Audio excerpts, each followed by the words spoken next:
Hi, these are the Serene Court Apartments at Northeast Multnomah and First in Portland, Oregon.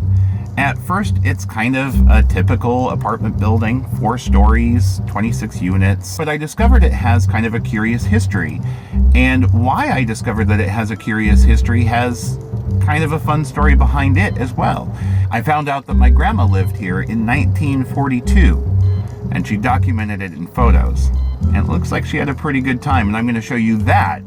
I'm Joseph Lyons. Come on, let me show you my real Portland. It's always been home, I've always been here, I've always got time for one more beer, so pull up your beer and pull up a chair and strike up the band, it's my real Portland. I've always wanted my own theme song. This is Portland, Oregon, 1955. That's the Hawthorne Bridge. The old Morrison Bridge rotated. No Markham Bridge, Interstate 5, 84, or Max. And up on a hillside between the Steel and Broadway bridges, on what was the corner of First and Northeast Multnomah, was the Serene Court Apartments. Confused where in Portland this is? Well, here's what it looks like from above today. That's I-5 right across the street, and the Rose Quarter across from that, Max, and the Oregon Convention Center on the south, Emmanuel Hospital flanking the northeast. But wait, that's not the Portland I know. This was my grandma's Portland, and this was Albina, an area of town where blacks and whites could both purchase land. It wasn't redlined, which was a financial discrimination practice against Portland's African American residents. It happened nationally. Now, these aren't red lines, this is just a map of the area, but I highly suggest for more about redlining and the fate of Albina, checking out Walida Imerish's lecture, Why Aren't There More Black People in Oregon? Link below in the doobly-doo. I am standing in front of the Serene Court Apartments trying to adjust to the same position as my grandpa did when my grandma took this photo of him. I got the camera angle wrong, but it's the same spot, and just look at him. On leave from the war where he served as a mechanic on naval ships in the Pacific. And grandma shot this of her friend Helen Files on the left, and another friend on the right. And just look at that beveled glass door. And here's Helen Files again with my grandma Helen on the right. One of my favorite photos of her, smiling, hand in hand with her friend. Pregnant with my mom, holding onto a large purse and a camera bag just like every day I knew her. Notice the ornaments above the windows.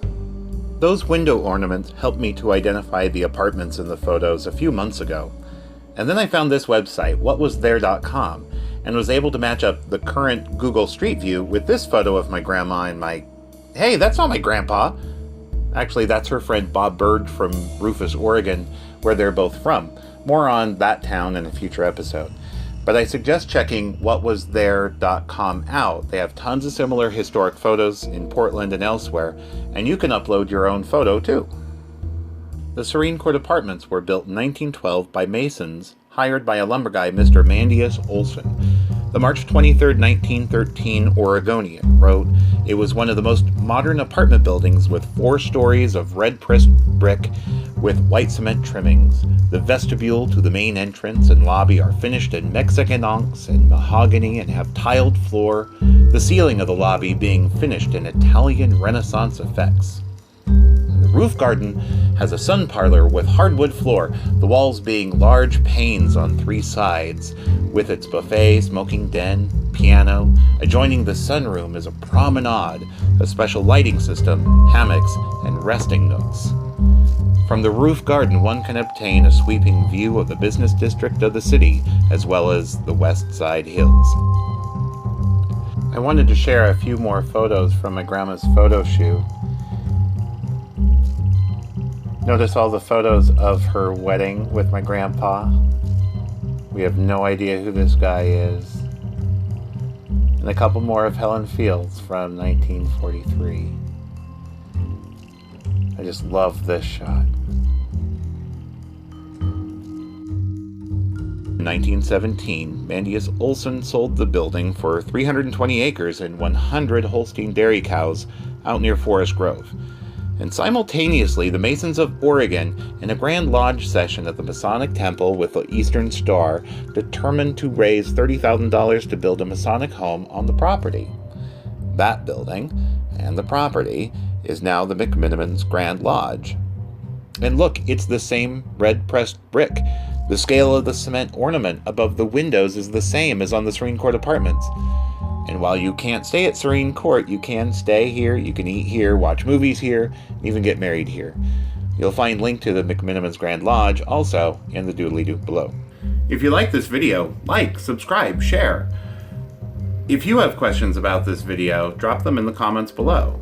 Or if you have questions about Portland that you'd like answered, send me an email at joseph@josephlyons.com and I might feature your question in an upcoming video.